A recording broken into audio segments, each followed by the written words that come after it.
You've confused motion with progress for so long that you can't tell the difference anymore. Not because you're not intelligent, not because you're not capable, but because the thing you've been calling hard work has been something else entirely. And until you see what it actually is, you'll keep running on a treadmill that looks like a road. Here's what I mean. You get up early. You stay late. You check things off lists. You take on more than you should. You say yes when you should say no. And at the end of the day, the week, the year, you look around and something quietly terrifies you. Nothing has actually changed. Not in the way that matters. Not in the way you imagined when you started. Sure, there's been movement, new jobs, new projects, new responsibilities. But the distance between where you are and where you want to be feels roughly the same as it did 5 years ago, maybe even wider.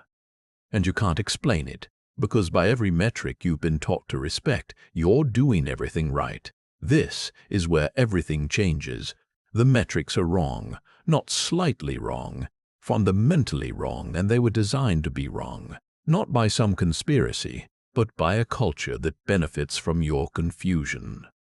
A culture that needs you to believe that effort is the same as direction, that exhaustion is evidence of growth, that if you just keep going, eventually the math will work out. It won't. Not because the math is against you, but because you're solving the wrong equation. And you've been solving it for so long that the equation itself has become invisible. Now here's what most people never notice. There are two kinds of hard work, and almost no one talks about the second kind. The first kind is productive effort. Focused, strategic, aligned with a clear outcome. This is the kind of work that moves you. It has a destination built into it. Every hour spent is an hour that shortened a specific distance. The second kind is protective effort. Busy, scattered, reactive. This is the kind of work that keeps you safe from something. Not safe from failure, safe from the thing that scares you more than failure, which is visibility, judgment, the possibility that you'll put your real self on the line and it won't be enough. Protective effort looks exactly like productive effort from the outside. Long hours, sweating, sacrificing. But on the inside, it has a completely different engine. It's not driven by a vision of where you're going. It's driven by a fear of what happens if you stop. This next idea surprised researchers who study work psychology. When they studied people who reported working the most hours, they found something counterintuitive. The hardest workers weren't the most productive. They weren't even the second most productive. In many cases, they were among the least productive, not because they were lazy, but because their effort had become disconnected from outcome. They were working to feel like they were working, and that feeling had become the point. But here's the part that's hard to sit with. You already know this about yourself. You felt it. That moment when you're deep in a task and a quiet voice says, "This isn't actually moving the needle," and you ignore it. Not because the voice is wrong, but because acknowledging it would mean facing a question you've been avoiding. If this isn't working, what would? And underneath that question is an even scarier one. What if the thing that would work requires something from me I'm not willing to give? Now, here's the uncomfortable part. Your relationship with hard work isn't really about work, it's about worthiness. Think about how you were taught to think about effort. Not what someone told you explicitly, but what you absorbed, the implicit lessons, the ones that came through observation, not instruction. Did you see that the people who worked the hardest were the most valued? Did you learn that resting meant you were falling behind? Did you pick up that suffering was evidence that you were earning something? Most people did, not because their parents were cruel, but because their parents believed it too. And their parents' parents believed it before them. It's an inheritance, a set of assumptions about the relationship between effort and value that gets passed down like eye color or anxiety. And it creates an unconscious equation that runs your life. Suffering equals earning. Pain equals progress. If it feels hard, it must be working. If it feels easy, it must be wrong. This equation is so deeply embedded that you don't experience it as a belief. You experience it as reality, as common sense, as just the way things are. Psychology tells a different story. Here's the mistake almost everyone makes. They assume their drive to work hard comes from ambition. It doesn't, not primarily. It comes from anxiety, a quiet, chronic anxiety that says you're not enough as you are, that you have to earn your place, that the moment you stop producing, you stop mattering. This isn't motivation. It's a survival strategy, and survival strategies don't lead to thriving. They lead to survival, which is exactly where you are. Surviving, not arriving, not flourishing, just keeping yourself afloat through sheer force of will. And willpower, as it turns out, has a ceiling. You were never fighting your circumstances. You were fighting your own belief that you had to fight. This is the reframe most people miss. The exhaustion you feel isn't from the work. It's from the resistance, the internal friction of doing something you don't believe will work, but doing it anyway because you don't know what else to do. That friction generates more fatigue than the work itself. It's like driving with the parking brake on. You're pressing the gas, you're moving, but something is pulling against you the entire time, and you can't see it because it's underneath you. What happens next explains everything. You start to notice that the people who seem to get ahead don't work the way you work. They don't seem as stressed. They don't seem as busy. And this confuses you because you've been told your whole life that they must be doing something wrong or cutting corners or getting lucky. But when you actually study them, which very few people do, you find something uncomfortable. They're not working harder than you. They're not working smarter than you, at least not in the way that phrase is usually meant. They're working differently, and the difference isn't technical, it's psychological. They don't carry the same equation you carry. They don't believe that suffering equals earning. They don't use effort as proof of worth. So they make different decisions. They say no more often. They protect their energy. They focus on leverage points instead of volume. And most importantly, they're willing to feel like they're not doing enough. That last one is the key, and almost nobody talks about it. Now here's what changes everything. The feeling of not doing enough is not a signal to do more. For most people, it's a trap, a reflex, a patterned response that has nothing to do with what's actually needed in the moment. Think about it. When do you feel like you're not doing enough? Is it after a careful analysis of your priorities and an honest assessment of your output? Rarely. Almost never. It's usually triggered by something external. Someone else's success, a social media post, a conversation where someone mentions what they're working on, an internal comparison that fires automatically without your permission, and your response is equally automatic. You work more. You add another thing to the list. You stay up later. You push harder.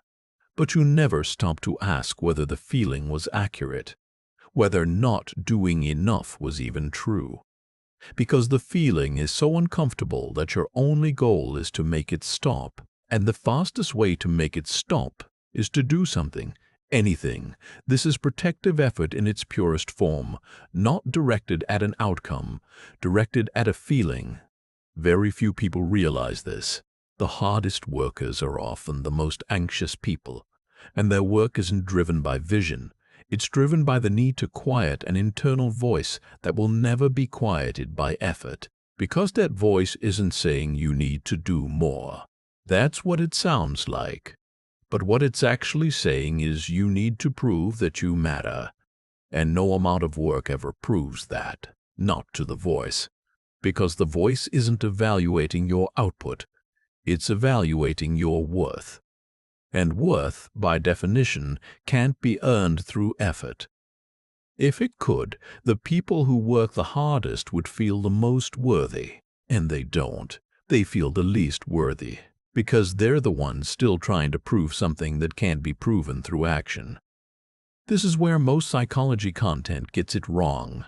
It tells you to work smarter, to prioritize, to delegate, to use time management systems. And these are all fine tools, but they're treating a symptom, not a cause. They're assuming the problem is efficiency when the problem is identity. You cannot outwork a self-image that says you're someone who has to struggle.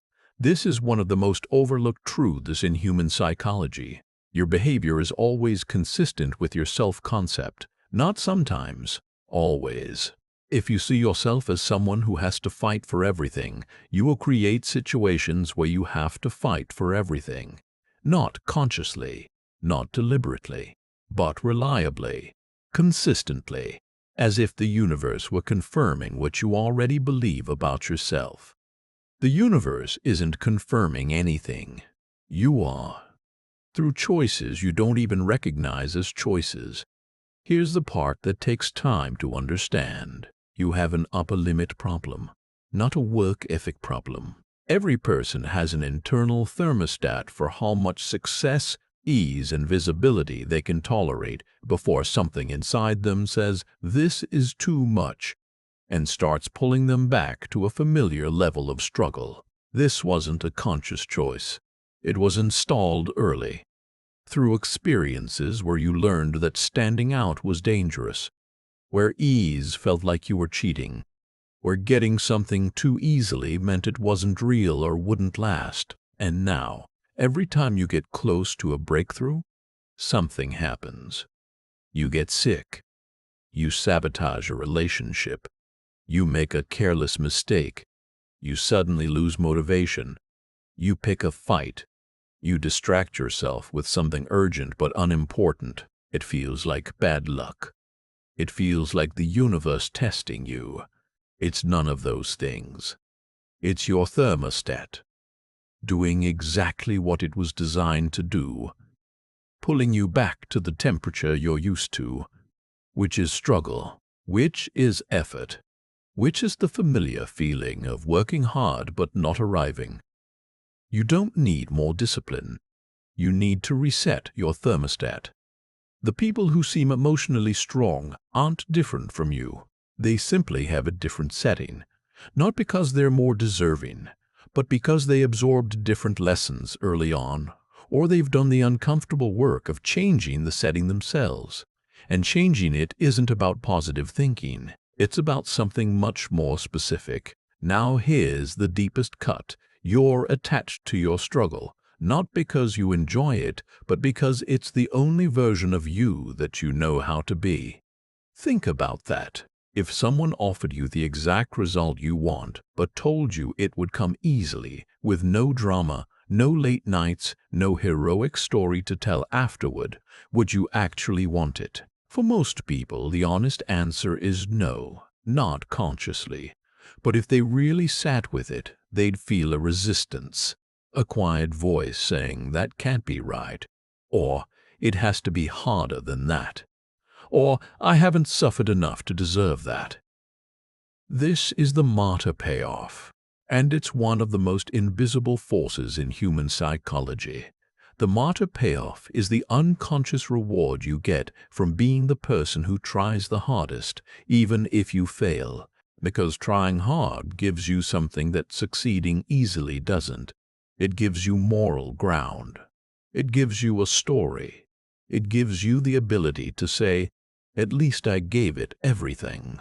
And that story protects you from the most terrifying possibility of all. That you could put yourself out there, give it your real effort, your real self, and it still might not work. And then you'd have nothing to hide behind. No, I didn't really try. No, I was too busy. No, I was exhausted. Just the raw, exposed truth that you weren't enough. Most people will do anything to avoid that exposure, including working themselves to death in a way that looks like commitment but is actually a sophisticated form of hiding. You haven't been failing despite your effort. Your effort has been the hiding place. Now here's what almost no one will tell you. The thing you're avoiding by staying busy is the thing that would actually move you forward. And you know what it is. You've always known. It's the conversation you won't have, the risk you won't take, the thing you won't create and put your name on, the vulnerability you won't allow yourself, the ask you won't make. It's not more work. It's a different kind of courage. The courage to be seen without the protection of busyness, to stand behind something that might fail and have no excuse, to be judged on the quality of your contribution, not the quantity of your effort. That's what separates the people who arrive from the people who just work hard. Not more hours, not more hustle. A willingness to be exposed in a way that busy work never requires. Busy work is safe. You can always say, "I'm working on it." You can always point to the hours. You can always show the output, even if the output doesn't matter. Real contribution is unsafe. Because if you put your real thinking, your real perspective, your real self into something and it doesn't land, there's nowhere to hide. The effort was real, the exposure was real, and the failure is real. Most people choose busy work, not because they're lazy, because they're afraid, and the fear is rational. Being seen is dangerous. It opens you to judgment, to rejection, to the possibility that who you are isn't enough. But here's what the fear doesn't tell you. The judgment is already happening. The rejection is already happening. The question of whether you're enough is already being answered every day by your refusal to fully show up. You're just answering it in the negative by default. At least if you put yourself out there, you give yourself a chance to answer it in the affirmative. This is where everything shifts.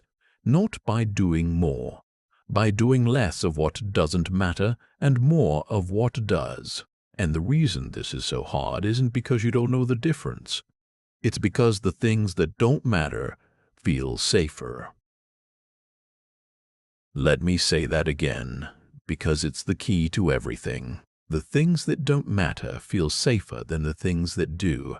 Answering emails feels safer than writing the thing. Going to another meeting feels safer than making the decision.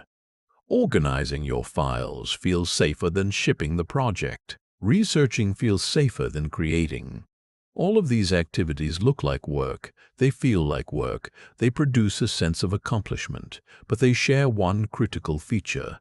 They don't expose you. They don't put your real thinking on the line.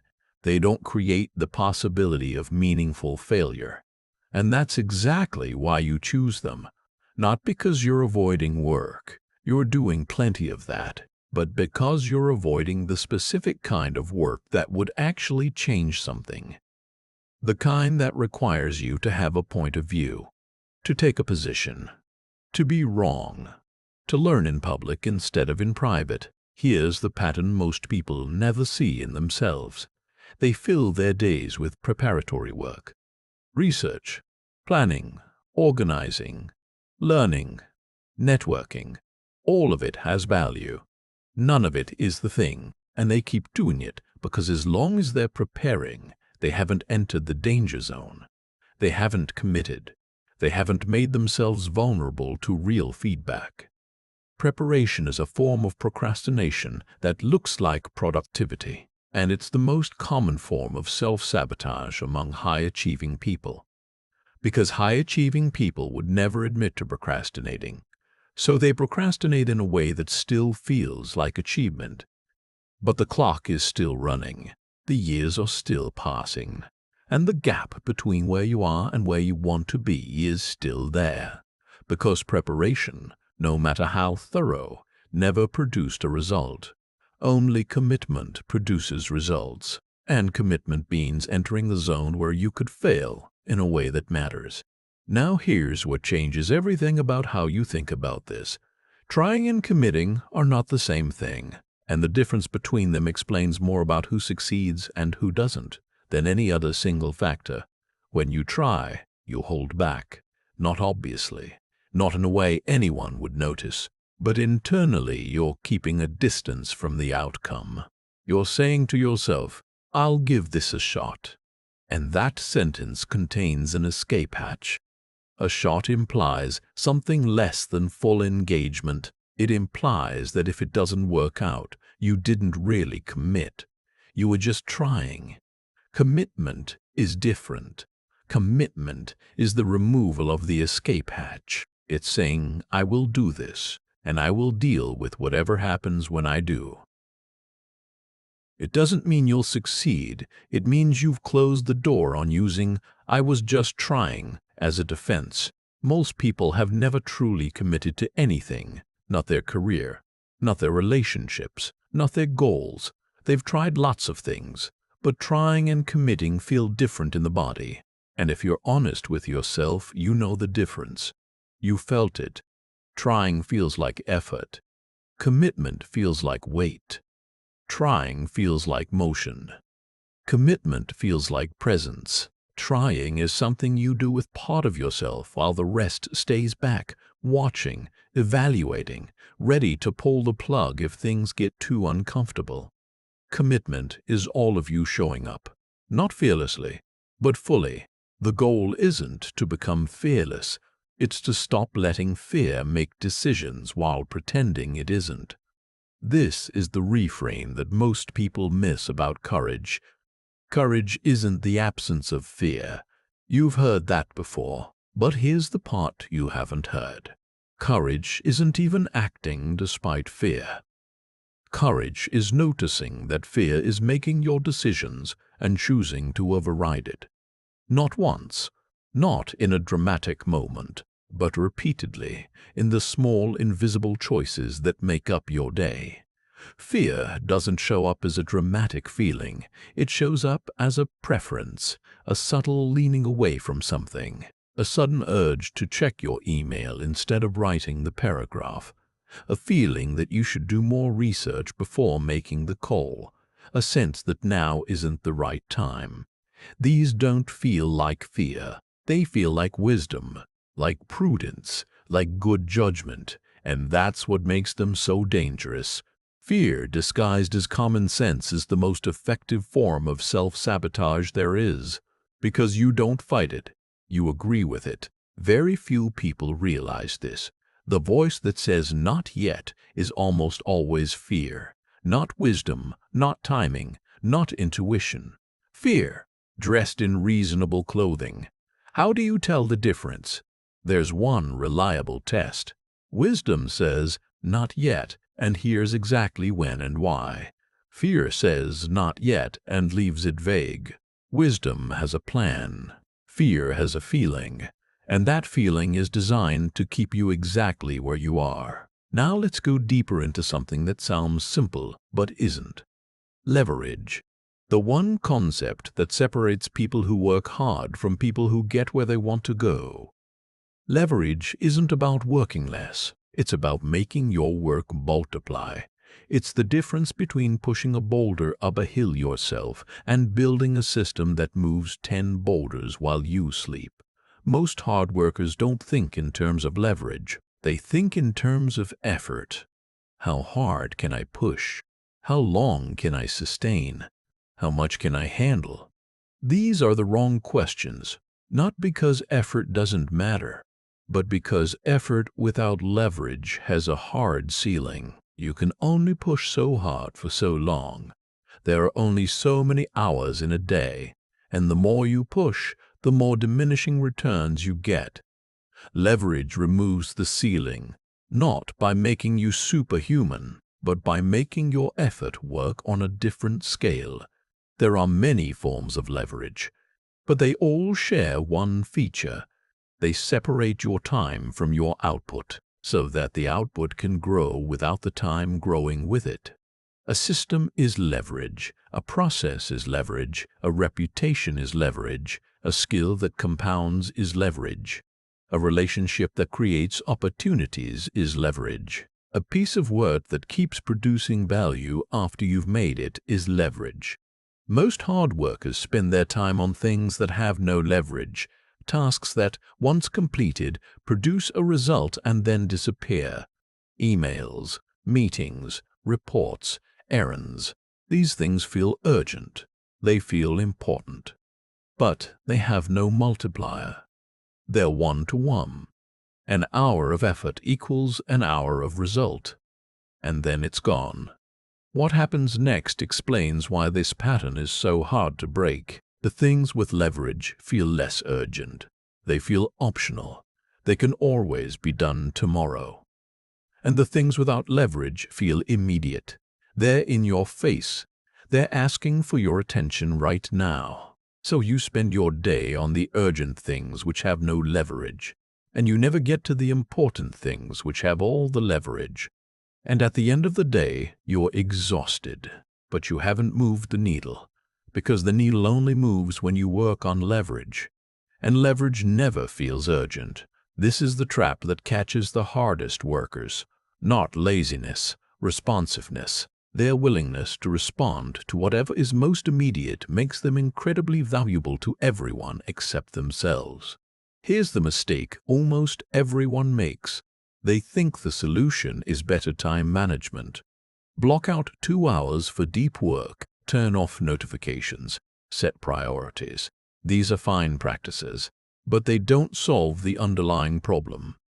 The underlying problem isn't that you can't find time for leverage, it's that leverage doesn't feel like work.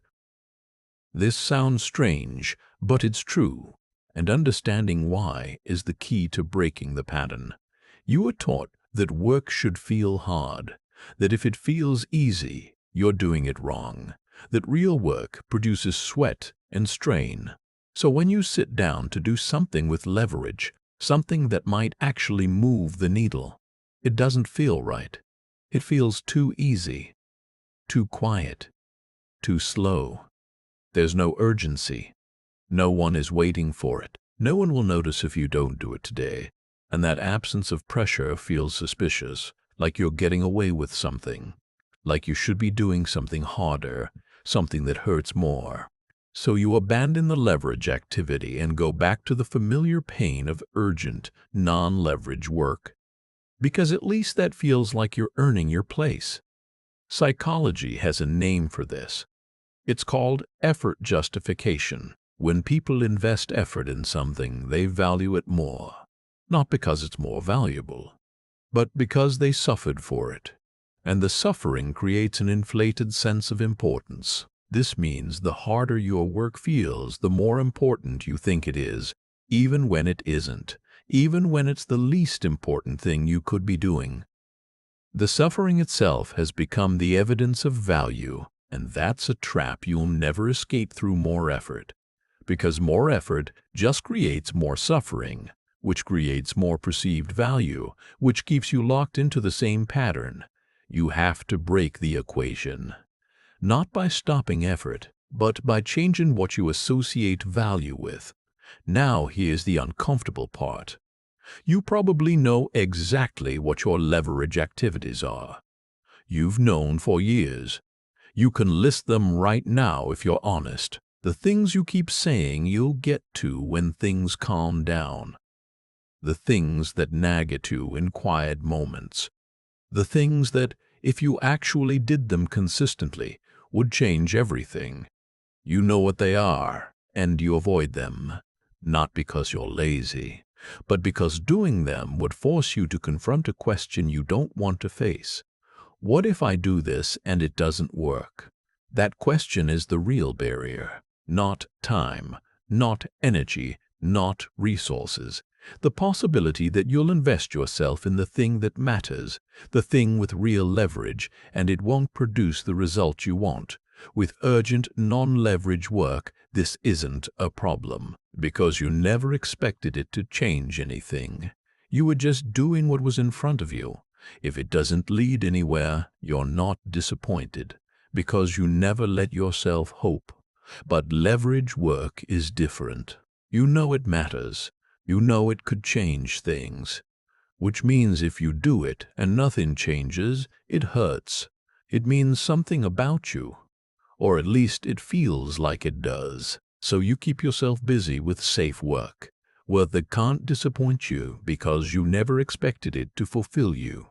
You're not avoiding hard work, you're avoiding hope, because hope creates the possibility of disappointment, and disappointment for someone who's already struggling with their sense of worth is unbearable. This is the part that takes time to understand. Your relationship with hope is broken, not because you're pessimistic. In fact, you might be overly optimistic in some ways. You keep hoping that if you just work a little harder, things will shift. That's a form of hope, but it's safe hope. Hope that doesn't require you to change anything about your approach. Hope that says the same behavior will eventually produce a different result. Real hope is different. Real hope says, this might not work, but I'm going to do it anyway, and I'll deal with what comes. Real hope requires vulnerability. It requires you to invest in an outcome you can't control, and that kind of hope feels dangerous. So you substitute it with a different kind, the hope of effort. The belief that if you just keep pushing, eventually the universe will reward you, that the score will somehow even out, that your accumulated suffering will be exchanged for the thing you want. This is the adult version of a child's logic. The logic that says, if I'm good enough, if I behave well enough, if I suffer quietly enough, I'll get what I want. It's a fairy tale dressed in work clothes, and it's kept more people stuck than any other single belief. The universe doesn't owe you anything for your effort. The market doesn't care how hard you worked. Your boss doesn't reward suffering. Results reward leverage, and leverage rewards clarity, not effort. You were never fighting a lack of opportunity. You were fighting a fairy tale you were told about how the world works. This is the reframe that changes the trajectory. Stop trading effort for hope. Start trading clarity for results. And clarity comes from one practice that most hard workers resist with every fiber of their being: sitting still, thinking, deciding, and then doing one thing, not 10. 1. The hardest workers are the most resistant to this, because sitting still doesn't feel like work. Thinking doesn't feel like work. Choosing one thing feels like you're abandoning all the other things, and abandoning things feels irresponsible. But here's what the most successful people understand that you don't. Every time you add something, you're not adding. You're dividing. You're splitting your attention, your energy, your focus into smaller and smaller pieces, and each piece becomes weaker, less effective, less likely to produce a result. One thing done with full attention and real commitment will outperform 10 things done with fragmented attention and safe, try but don't commit energy. Every single time, not sometimes, every time. But choosing one thing requires killing the other things, not temporarily, permanently, at least for now. And killing options feels dangerous, because what if you choose wrong? What if the thing you didn't choose was the thing that would have worked? This fear of choosing wrong is another form of the same avoidance. It's the belief that you can protect yourself from failure by keeping options open. But keeping options open isn't protection, it's paralysis. And paralysis is just failure in slow motion. Now here's what almost no one will tell you about the people you admire. They chose. Not perfectly, not with certainty, but completely. They picked a direction and they committed to it. Not forever, but for long enough to see it through. And during that time they said no to everything else, not because the other things were bad, but because anything less than full commitment to one thing guarantees mediocrity in all things. You admire their results, but you're unwilling to make their choices. You want the output without the input, the arrival without the sacrifice of alternatives, and that's not how it works. The sacrifice isn't the effort. The sacrifice is the letting go. The other paths, the other possibilities, the other versions of yourself you could have been. Successful people aren't more disciplined than you. They're more willing to grieve the things they didn't choose. Very few people realize this. Grief is part of growth. Not the dramatic kind, the quiet kind, the kind that comes from accepting that you can't be everything, do everything, have everything, and that choosing one thing means losing access to others. Most people won't grieve. They'll just keep all the options open. And in doing so, they'll keep all the doors locked. Because a half-open door isn't a door. It's a wall with a window. Here's the deepest truth about hard work that nobody tells you. Your hard work has become your identity, and you're terrified of losing it. Not the work itself, the identity, the story you tell yourself and others about who you are. I'm a hard worker. I give everything to everything. I don't cut corners. I show up. These aren't just descriptions. They're a self-concept. And self-concepts don't change easily, because when you change your self-concept, you don't just change your behavior. You change who you are. Build concept. You don't just change your behavior. You change who you are. And the person you've been for 40 or 50 years isn't going to step aside quietly. Think about what would happen if you actually got where you want to go, not the fantasy version where everything is perfect. The real version, where you have the thing you've been working toward. And it came not through heroic struggle, but through leverage, through clarity, through calibrity, through commitment to one thing. How would you describe yourself then? You couldn't say, I'm someone who has to work twice as hard as everyone else. You couldn't say, I'm still fighting. You couldn't use the story that has defined you for decades. And that loss of identity, even for a positive change, creates an enormous amount of internal resistance. So much resistance that you will unconsciously sabotage your own progress to maintain the only version of yourself you know how to be. This is why people who win the lottery often end up broke. Not because they're foolish, but because they don't know who they are without the struggle. So they recreate it. This is why people who finally get the promotion start self-destructing, not because they can't handle it, but because person who has to fight for everything can't coexist with person who has arrived.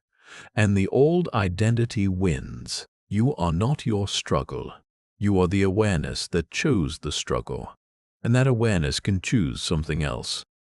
But choosing something else means letting the old version of you die.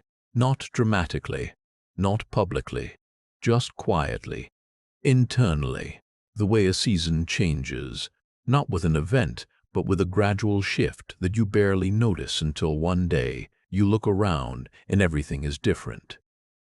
Now here's the practical part. Not a list, not a framework, just a reorientation. Stop asking, what more can I do? Start asking, what can I stop doing? Every time you add something to your life, you make everything else slightly worse. Every commitment is a withdrawal from a finite account, and most people are overdrawn. Not because they don't have enough, but because they keep spending on things that don't yield returns. Look at your last week, not the plans, the actual hours. Where did they go? How many of those hours were spent on things that have leverage, that will continue producing value after the hour is over, that move you closer to where you want to be in a way that compounds? For most people, the answer is less than 10%, maybe less than 5%, which means 95% of your effort is being spent on things that, once done, are gone forever. No residue, no compound effect, no leverage. You're not working hard, you're working expensive. Every hour costs you something. Energy, attention, life, and you're spending it on things that give you nothing back. Now ask yourself this, not casually. Really sit with it. What would happen if you took 80% of what you do and just stopped? Not replaced it, just stopped. What would you lose? Really, what would actually fall apart? The answer, if you're honest, is almost nothing, because most of what you do isn't holding anything up.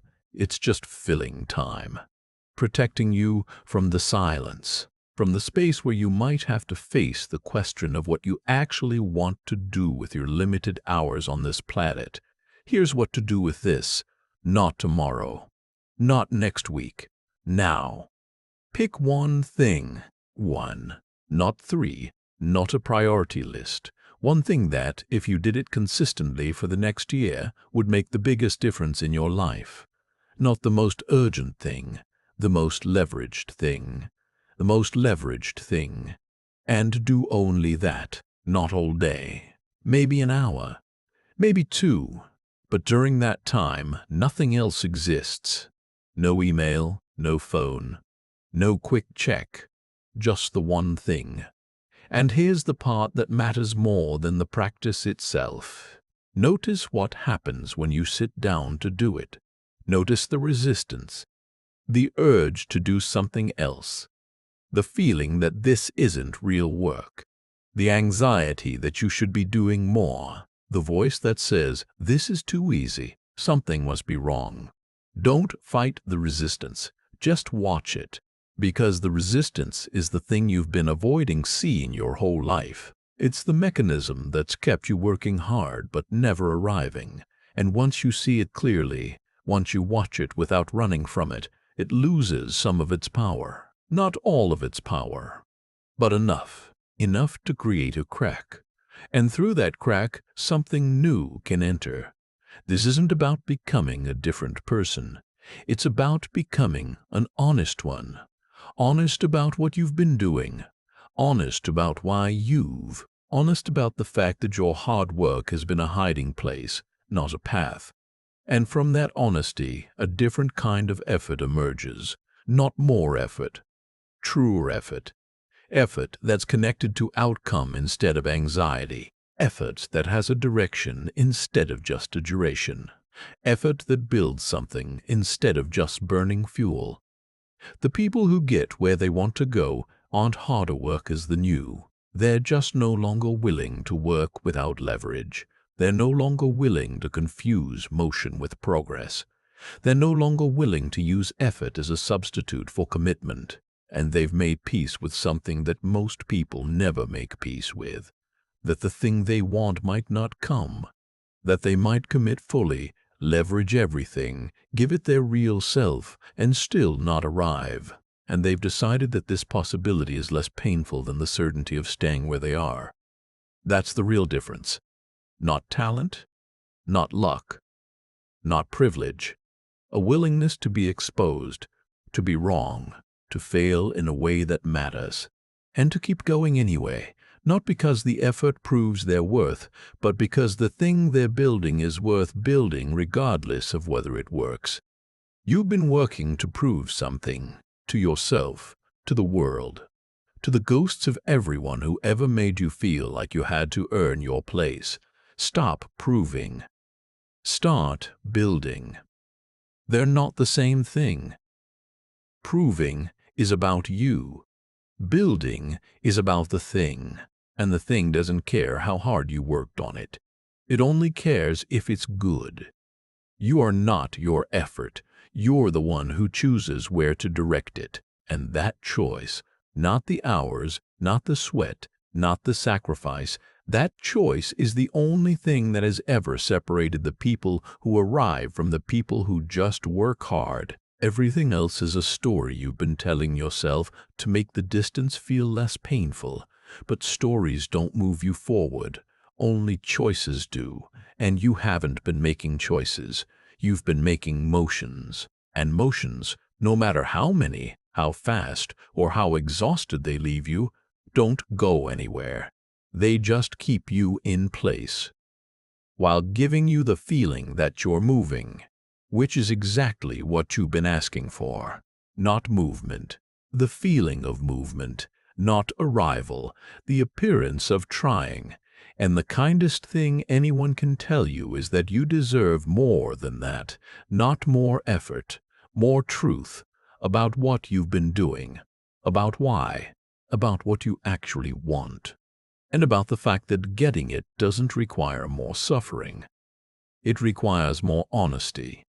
And honesty, unlike hard work, actually has leverage, because once you see the truth about what you've been doing, you can never unsee it. And in that seeing, without any additional effort at all, something shifts. The spell breaks. The pattern becomes visible. And for the first time in maybe years, you have a real choice. Not the choice to work harder. You've made that choice 1,000 times. The choice to work differently, to stop serving the ghost of a story about who you are, and to start serving the thing you actually want to build. That's the shift nobody tells you about. Not a shift in effort, a shift in allegiance, from the identity of the hard worker to the identity of the builder, from the person who earns their place to the person who claims it, from the someone who tries to the someone who decides. The distance between where you are and where you want to go was never about hard work. It was about this. And it always was.